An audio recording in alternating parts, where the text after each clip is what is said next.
Assalamualaikum warahmatullahi wabarakatuh. Alhamdulillah, alhamdulillahi rabbil alamin.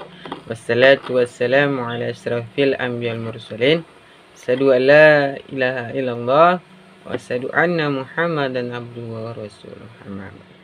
Pertama-tama dan selalu diutamakan rasa puja dan puji syukur kehadirat Allah Subhanahu wa taala atas berkat rahmatnya kita masih dipertemukan kawan-kawan dalam kesempatan kali ini masuk pada cerita buku yang ke-12, yaitu terkait dengan menulis teks filsafat.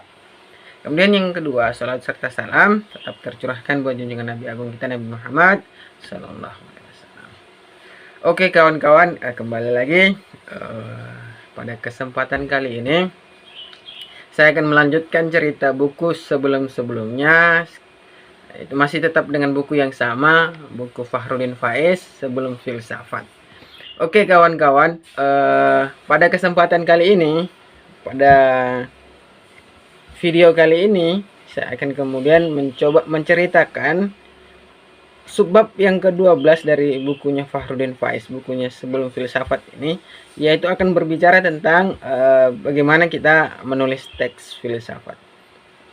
Jadi kawan-kawan, media ekspresi yang paling memadai untuk mengekspresikan pikiran seorang filsuf adalah apa? Adalah media tulisan.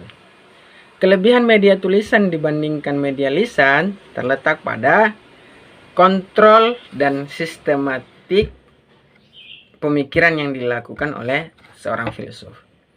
Melalui lisan dan diskusi sebenarnya, orang pun bisa mengungkapkan ide-ide dan pemikirannya. Namun kawan-kawan, ekspresi langsung melalui ucapan lebih mudah, agak lebih susah ketika misal diucapkan, itu susah dikontrol dan susah ditarik kembali apabila sudah diutarakan. Lisan kemudian juga rentan kawan-kawan terhadap mispersepsi.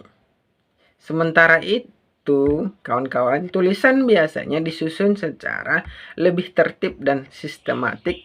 Sehingga apa kawan-kawan? Sehingga orang lain lebih mudah menangkap maksud dan ide yang kita utarakan. Di samping itu kawan-kawan, tulisan juga mudah direvisi dan dievaluasi ulang oleh penulisnya. Karena apa kawan-kawan? Karena hasil ekspresi dari ide-ide masih tersimpan dalam tulisan. Berbeda dengan pengutaran melalui lisan yang hilang begitu momen pengutarannya selesai. Meskipun demikian kawan-kawan, membuat satu naskah atau teks filsafat tidak sama dengan membuat tulisan biasa. Karakter yang radikal, sistematis, dan reflektif menuntut tulisan filsafat pun dituntut memiliki karakter yang sama. Karena sifat radikal yang dimilikinya, seringkali tulisan filsafat kawan-kawan dipandang membingungkan dan menyusahkan orang lain. Di sini kiranya diperlukan strategi-strategi khusus dalam memproduksi satu tulisan yang sifatnya filosofis. Betapa uraian di bawah ini mungkin kawan-kawan kedepannya akan membantu kita dalam memproduksi satu teks filsafat. Jadi beberapa pertemuan ada beberapa penyampaian ke depan ini dalam video ini kemudian akan membantu kita dalam memproduksi satu teks filsafat. Pertama dan yang jelas harus dilakukan adalah kita harus memiliki wawasan yang banyak dan mendalam tentang tema yang akan kita tulis.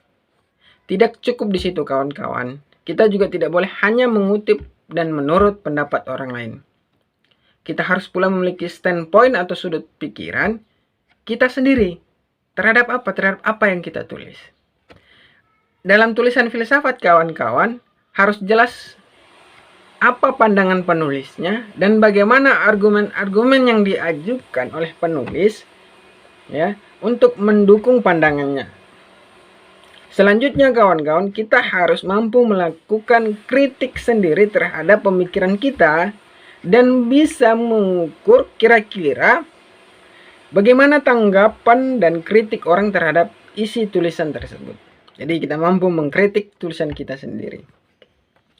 Kemudian kita pun mampu kawan-kawan sanggup untuk menemukan bukti dan pembelaan apa yang akan diajukan kepada tanggapan dan kritik tersebut. Jadi ketika kita sudah mampu mengkritik dan menemukan kritikan itu, kita juga mampu menemukan argumen-argumen atau bantahan-bantahan atau pendukung atau bukti yang kemudian menjawab kritik kita sendiri.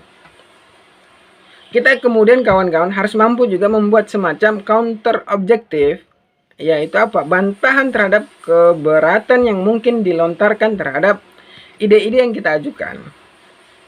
Meskipun demikian kawan-kawan, kita tidak boleh terjebak dan berhenti di titik ini. Kita harus kemudian terus menulis dan mengungkapkan ide-ide yang kita sampaikan. Jadi kemudian jangan hanya berhenti di kritik, kemudian menemukan jawaban atas kritik itu, tetapi bagaimana kita harus terus menulis.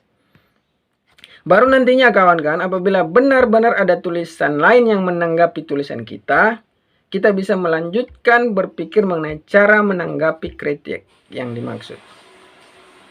Satu teks filsafat berisi bangunan argumentasi untuk mendukung satu kesimpulan. Jadi satu teks filsafat itu kesimpulannya apa? Dalam bagian poin kesimpulan itu terdapat argumen-argumen yang membangun untuk satu kesimpulan akhir itu. Teks yang kita tulis kemudian kawan-kawan harus menawarkan satu argumen.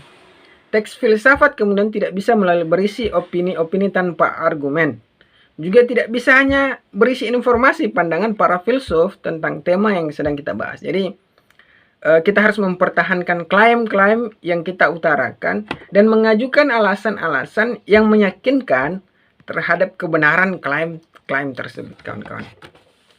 Kemudian kita tidak bisa hanya menulis pandanganku adalah P, namun kita harus menulis pandanganku P karena titik-titik-titik.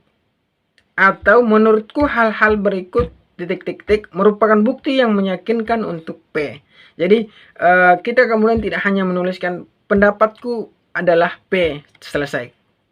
Tapi bagaimana kemudian kita menulis pendapatku adalah P dikarenakan apa? Kira-kira begitu. Ataupun kita tidak hanya bisa menulis Descartes menyatakan Q, namun kita juga harus menulis Descartes menyatakan Q, namun hal-hal berikut akan menunjukkan bahwa Q itu tidak benar. Atau Descartes menyatakan Q, menurutku pernyataan ini benar karena titik-titik. Benar karena titik-titik dan tidak benar pun harus ada titik-titik. Ada dasar atau alasannya, kawan-kawan. Ada beragam hal yang mendukung kesempurnaan satu teks filsafat itu.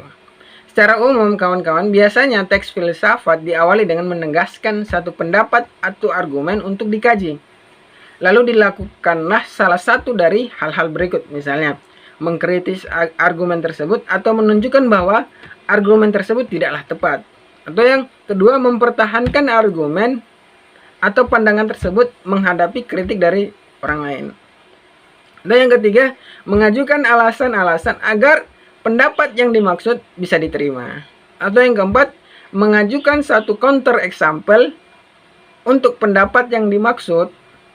Itu kira-kira. Atau menguji kekuatan dan kelemahan terhadap dua pendapat yang berseberangan tentang tema yang kita bahas. Kemudian memberikan contoh-contoh untuk menjelaskan pendapat atau membuat pendapat tersebut lebih jelas. Dilampirkan dengan contoh-contoh. Kemudian menunjukkan bahwa beberapa filsuf lain memiliki pandangan yang sesuai dengan pendapat yang diajukan, meskipun mereka tidak eksplisit menyebut hal yang sama. Jadi melampirkan beberapa pendapat tokoh lain yang punya satu persepsi yang sama. Kemudian mendiskusikan konsekuensi-konsekuensi yang akan lahir dari penerimaan terhadap pendapat tersebut. Dan terakhir, merevisi pendapat yang dimaksud sesuai dengan beberapa masukan dan keberatan yang diajukan. Jadi kawan-kawan, apapun yang kita lakukan dengan tulisan kita harus ingat untuk secara jelas mengajukan alasan-alasan terhadap klaim-klaim yang kita buat.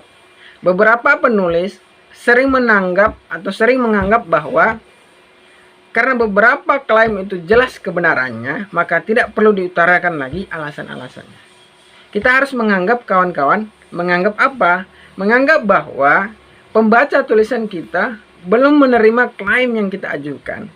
Dan kita harus apa kawan-kawan? Mengolah tulisan tersebut sebagai satu upaya untuk mempengaruhi pembaca. Yang mempengaruhi pembaca yang tidak menerima itu kawan-kawan. Oleh karena itu kawan-kawan, jangan memulai dengan asumsi-asumsi yang belum pasti diterima oleh pembaca. Namun mulailah dengan asumsi-asumsi umum yang disepakati oleh semua orang. Jadi kita bangun dengan asumsi yang sudah disepakati orang. Sepakati semua orang khususnya. Satu teks filsafat yang baik adalah tulisan yang sederhana dan to the point. Meskipun demikian kawan-kawan, aspek jelas dan tepat juga perlu kawan-kawan. Perlu dipertimbangkan. Banyak orang enggan membaca buku filsafat. Hal itu dikarenakan tulisannya susah sekali dipahami, baik karena argumentasinya tidak jelas dan berputar-putar juga klaim-klaimnya, ya kan? Kemudian tidak dipertahankan secara serius. Kemudian kita harus bijaksana dalam mengutarakan ide kawan-kawan. Jadi kawan-kawan yang pengen menulis satu teks, baik teks filsafat dan teks-teks lain, kita kemudian harus bijaksana dalam mengutarakan ide. Jangan terlalu bertele-tele, namun juga jangan dipersingkat sedemikian rupa sehingga pembaca tidak bisa menangkap idenya itu kawan-kawan. Jadi tujuan dari satu teks filsafat secara subjektif adalah untuk menunjukkan bahwa kita memahami materi yang kita tulis dan kita mampu untuk berpikir kritis tentang materi tersebut. Untuk melakukan hal ini kawan-kawan, ketika kita menulis harus didasari oleh wawasan yang cukup dan proses berpikir yang bebas. Kemudian saat menulis satu teks naskah filsafat kawan-kawan, kita harus menunjukkan originalitas.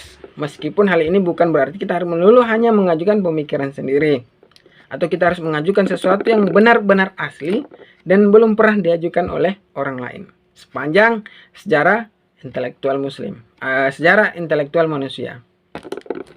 Satu teks filsafat yang ideal cirinya adalah apa kawan-kawan? Jelas dan akurat dalam mengutip pendapat para filsuf lain, serta secara mandiri mengajukan respon kritis terhadap pemikiran-pemikiran sebelumnya dalam problem yang sama. Dari sinilah kawan-kawan nantinya akan muncul ide-ide baru yang orisinal. Dengan kata lain, originalitas yang dimaksud tidak akan muncul kalau seorang penulis hanya merangkum, menginventarisir, dan mengutip pikiran-pikiran para filsuf lain tanpa memberikan kritik atau argumentasi terhadap apa yang dikutipnya. Lebih lanjut kawan-kawan, setidaknya ada 3 fase yang harus dilakukan saat kita memulai mengungkapkan pikiran dalam bentuk tulisan. Fase yang pertama adalah fase persiapan. Dalam fase ini kawan-kawan, sejumlah persiapan penting harus dilakukan. Semua informasi dan ide yang dibutuhkan harus sudah dimiliki. Lalu disusun sebuah draft kasar tentang tulisan yang akan dibuat. Kemudian fase menyusun tulisan. Yang kemudian yang ketiga, fase penyelesaian. Dalam fase ini adalah fase terakhir ketika seseorang menyelesaikan tulisan dan mereview kembali hasil tulisan. Kira-kira itu kawan-kawan, dimanapun berada. Sekian dari saya. Terus pantau channel ini karena akan ada lanjutan pembahasan atau cerita buku dalam video-video selanjutnya. Itu saja kawan-kawan. Lebih lengkapnya kawan-kawan bisa sendiri memiliki buku Fahrudin Faiz Sebelum Filsafat ini. Billahi filsafih lak fastabil khairat. Mohon maaf jika banyak salah kata. Akhir kata, dengan cinta saya ada, dengan ketiadaan cinta saya tiada. Assalamualaikum warahmatullahi wabarakatuh.